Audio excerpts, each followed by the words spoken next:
Last week, I said that Ms. Marvel was going through long periods in each episode where there just wasn't anything going on, and they needed more stuff to happen. Well, I may have given the writers too much credit, because more stuff definitely happened this week. The problem is, most of it was incredibly stupid. So the writers can produce something inoffensive if it's just characters farting around and not doing very much, but when it comes time to advance the plot or do something, entertaining, suddenly we see all these cracks beginning to form. So yeah, they sort of did what I wanted them to do, but all that really means is now we have an episode that oscillates between nothing happening and lots of stuff happening, but the stuff in question is a load of crap. Another bullseye, Ms. Marvel.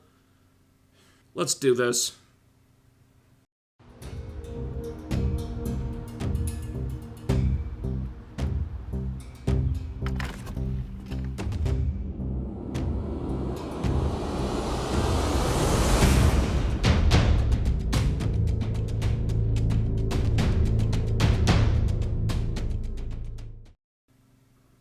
Alright, so last week's episode wasn't great or even particularly good, but it did end in a semi-interesting place where you thought, okay, maybe now we'll finally kick into second gear and the plot will start moving. And the show kind of did the same thing this week, except they did a take-back right at the start, so we basically ended in the same place. And forgive me if I don't go over every single detail in this one, because as you're about to find out, many of those details, and I use that word loosely, are completely inconsequential, build up to nothing, and are literally just there to fill time. So if I'm skipping over certain details, it's because those details don't mean shit. So episode 3 ended with the grandma telling Kamala and Mama Khan to get their asses to Karachi because she saw the vision of the train too. And you'd think that would mean that Mama Khan also saw the vision of the train, but that never even comes up. And judging by Mama Khan's behavior in this episode, it's a pretty safe bet that she never saw the vision of the train herself, so why did Mama Khan need to come to Karachi? I don't know. And to be honest, I don't think the writers know either. Anyway, this episode begins with Kamala and Mama Khan flying to Pakistan. There's a couple minutes of them on the plane where nothing of any importance happens. We do learn via text that Nakia has already forgiven Kamala for whatever she was mad at Kamala for, and is practically begging to make up with her, so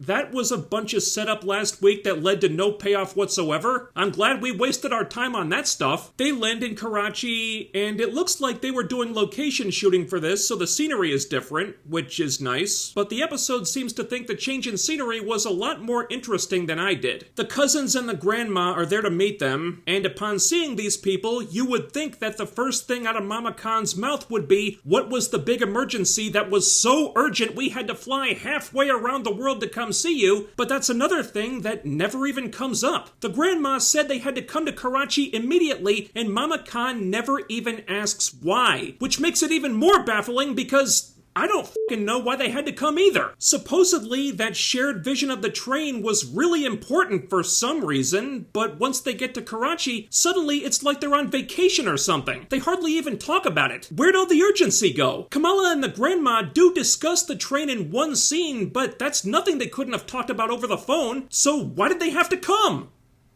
Why?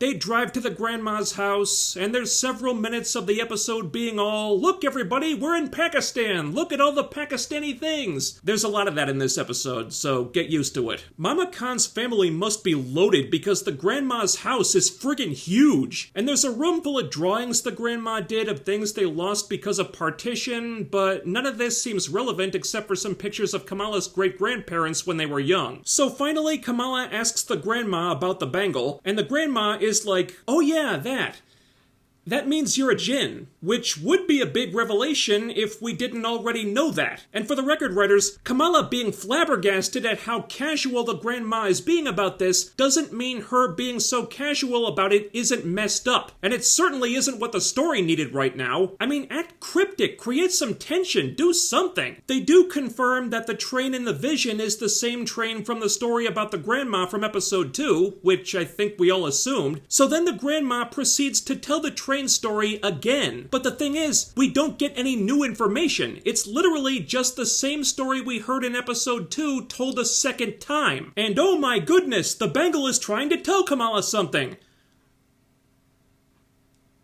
Well, yeah.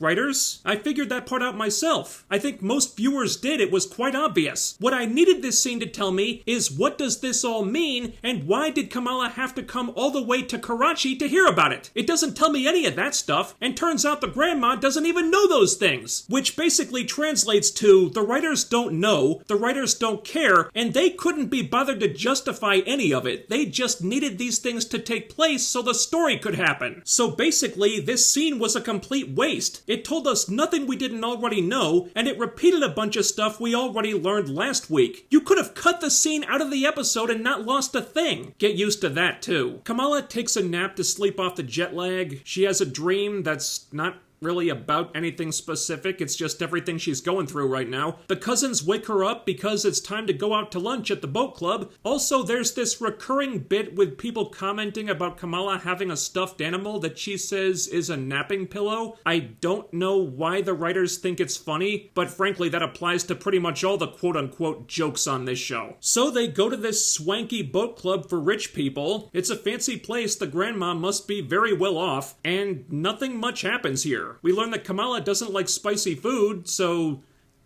that's something. Then Kamala and the cousins go shopping, so there's several minutes of that. I'm just blowing your minds with all these big plot revelations, aren't I? Eventually they split up because Kamala wants to check out the train station, so she gets directions from someone, and then she goes to the train station and she looks around, and this has all comprised 15 plus minutes of runtime. Jesus fucking Christ. So for no reason whatsoever, Kamala puts her mask on. I already used the plot says so meme, but you get the idea. Then, from out of nowhere, she's attacked by this dude in a red mask that covers his nose and mouth. Homeboy's taking the pandemic seriously. Good for him, you can't be too careful. And the funny thing is, a minute ago, we clearly saw that the train station was full of people, but the second he attacks, suddenly the whole platform is deserted. Because this guy was following Kamala for a while because he sensed the Noor in her. So they start fighting, and they're bantering during it, if you want to call it that. The humor on this show is so fucking lame. The jokes go over like a fart in church. These writers couldn't get a laugh if you put a gun to their heads. The fight itself is fine. There's nothing really wrong with the way it's shot, I guess, but I missed the part where Kamala learned how to fight. In the last fight scene she was in the previous episode no less, she had no idea what she was doing. But here, she's dodging attacks and leaping over things, making skillful landings using her powers, and like, where the f*** did this come from? In between episodes 3 and 4, with zero training or preparation, her fighting abilities just magically went from here to here. What happened? I know a lot of today's writers aren't terribly fond of that thing where characters have to work hard to earn their skills, but that is kind of how it works. Because when you play the Deus Ex Machina card like you're doing here, it just feels like a bunch of bullshit. Through their bantering, Masked Dude learns that Kamala's connected to Aisha, that's the great-grandma. So when people are finally alerted to the commotion, he tells her to come with him. He's just taking her word for it without wanting to see any actual proof because he's an idiot, I guess. He takes her to a restaurant, they go into the kitchen where he opens up this secret passage that takes them into a secret room, and I like the set here. It looks like they spent a little bit of money on it, so that's nice. This secret hideout is the home of the Red Daggers, who protect people from threats of the unseen. That's all the explanation we get. There's this dude there named Waleed who gives us more exposition, and they spend the next several minutes telling us more stuff that we either already knew or could have easily guessed. The clandestines are from another dimension. That dimension is next to ours, but separated by a magical veil. Writers, all you had to say was multiverse. Okay? Seriously, we got it. We've been through this before. We know how it works. Now, Kamala might not know how it works, but if our POV character isn't up to speed on basic MCU stuff the audience already knows, that's your fault, not ours. There is a little bit of new information in here. The clandestines want to use the bangle to tear down the veil that separates the two dimensions, and if that happens, their dimension will consume ours or something. Also, there's an inscription on the bangle which translates to, "What you seek is seeking you." That's it? Nothing more interesting? Alright. That's the scene, and it took several minutes to do what could have been done in much less time. There's a lot of that going around on this show, and I'm beginning to think that the writers just didn't have much story to work with. Cut to Supermax Prison at the DODC, the Department of Damage Control, where the clandestines are being led by guards through some dank hallways that look like someone's shitty basement. And well, wouldn't you know it, the clandestines turn the tables on the guards so quickly and so easily it's kind of ridiculous. Why are these damage control clowns, whose sole purpose is to detain superhumans, completely incompetent at detaining superhumans? They had one job! And it's a lot more embarrassing than it sounds, because even calling these assholes superhumans in the first place is a fucking stretch. All they have are those retractable melee weapons that you can easily overcome with a fucking gun. So is the upshot here that damage control just sucks? I guess so. They're probably based in New Jersey. That place. Am I right? Am I right? So they escape, and so little was made of their actual capture, you have to wonder why the writers even bothered with it. Kamran did get hit with one of those sound weapons though. He's unsteady on his pins now, so his mom is like, that kid. He turned against us last week, so he can stay here for all I give a shit. So they leave him there. Yeah, that'll teach Kamran for having a car that's such a stupid f***ing color. Black. Kamala goes back to the house and talks to the grandma again. They have a conversation about trying to find who you are. The grandma still hasn't figured that out. And let me guess, when Kamala figures it out for herself, she's gonna find that she's a superhero. And that's gonna be her whole entire arc, isn't it? Absolutely scintillating character work, writers. You're really pushing the envelope into exciting new territory. Then Kamala gets a text from Red Dagger Guy to go meet up, even though she literally just came from doing that. So she goes to see him again. They sit on a beach with a bunch of people. One of them plays a guitar, and they eat food. The food comes in a bag. It might be spicy, which Kamala doesn't like, but then she tries it and she likes it. That's the scene. Are you on the edge of your seat right now? I know I am. Back at the house, Mama Khan is busy cleaning stuff, and she thinks that maybe it's time for the grandma to come live with them in America. Not really sure why. Grandma seems to have it really good here. The grandma's surprised. She thought her daughter moved to America to get away from her, but she didn't. She just needed a change because she was always shunned by the neighbors because of her crazy mother with her wild theories. What those theories are, though, they don't tell us. Presumably, they have something to do with gin and trains, because that's literally all we have to go on with this character so far. But anyway, Mama Khan didn't need a bunch of crazy theories. She just needed her mother. Cool. Is it time for the plot to start yet? Nope. Sometime later, Kamala comes back, and her and Mama Khan sit and eat some toffee candy together. That's the scene. Jesus Christ, how much more is there? 10 minutes. Okay. 10 minutes. Wow, the episode's just flying by, isn't it? The next day, Kamala's back at the Red Dagger Secret Hideout, where Waleed is telling us more stuff we already know. Kamala has unique Noor powers because she's from this dimension.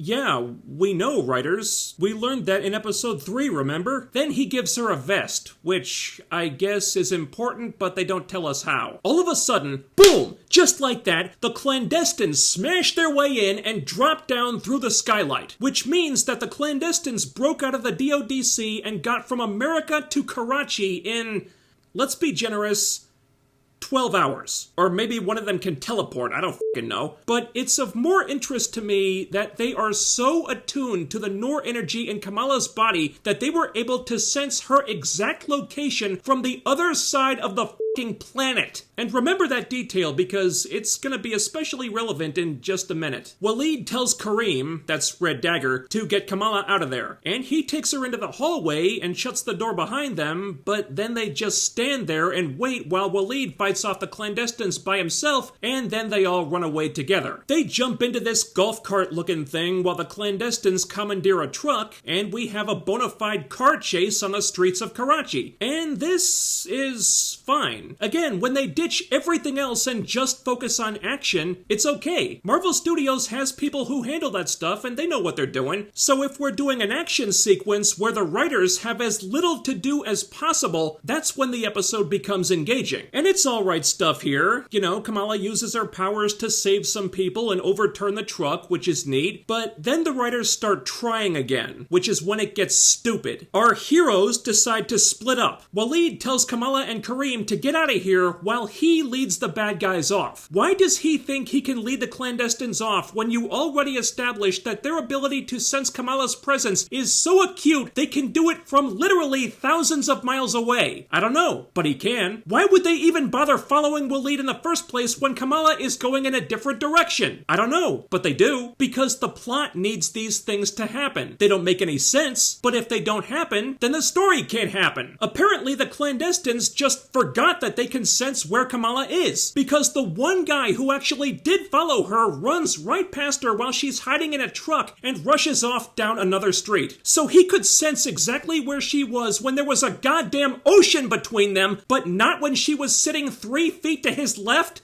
Off. So Kamala steals this truck, almost killing the dude who was working in the back of it, by the way. She drives off in the other direction, but then the guy who was following her turns around, so she hits him with the truck. And then for some reason she gets out of the truck and runs away on foot. This shit is making less sense by the minute. They're being chased by the others now. Meanwhile, Waleed is parkouring along the sides of buildings, and finally he confronts Vision Lady. But they don't even have a fight because he throws some daggers to take out the guy chasing Kamala and Kareem, giving Vision Lady the chance to stab him in the back and kill him. What a fucking waste of a potentially good character. The writers barely gave him anything that wasn't exposition, but the actor was cool. He could have been the one who trained Kamala how to use her powers, so her being able to fight now would actually make some kind of sense. But God forbid we do something like that. I guess instead Kamala's just gonna become a super amazing badass with her powers overnight, because anything less would be sexism.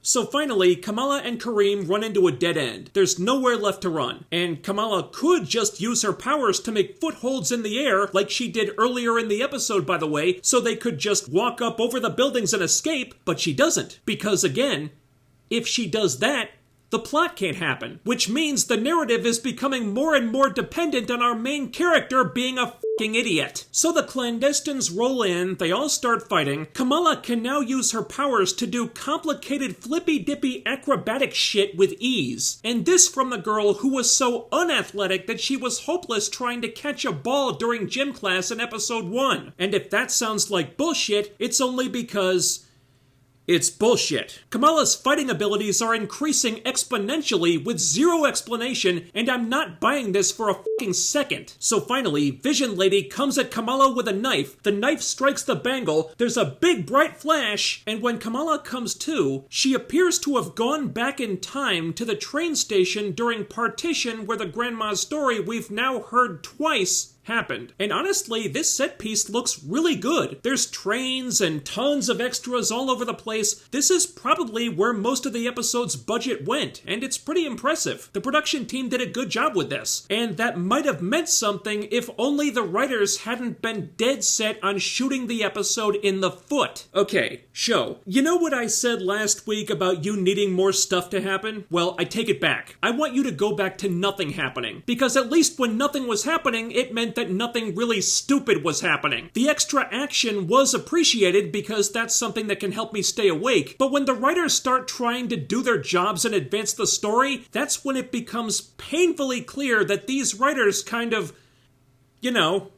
suck. Every single major plot point in this episode was dependent on the characters, be it Kamala, Red Dagger, the clandestines, or the damage control thugs, being either laughably incompetent or fucking stupid. The clandestines can easily find Kamala wherever she is in the entire world when the plot needs them to, and she can easily hide from them when the plot needs her to. Kamala uses her powers to take the high ground in one fight, but in the next fight, when doing that exact thing would save her ass, she forgets to do it. And in between the action sequences, it's just scene after scene after scene of nothing going on? If characters aren't expositing shit we already know, then they're just killing time shopping, or eating, or sightseeing, or some other pointless shit that you could have left on the cutting room floor without losing a goddamn thing. Next episode, we have Kamala gone back in time. If these writers can't do something genuinely compelling from start to finish with that scenario, I don't know what to tell you. But right now, the writing is asinine, the pacing is amateur hour, and that's me being kind. You took the one potentially cool character the episode had to offer and immediately killed him off. The writers need to get their shit together because this thing is going downhill fast, and at this point, I don't see that changing.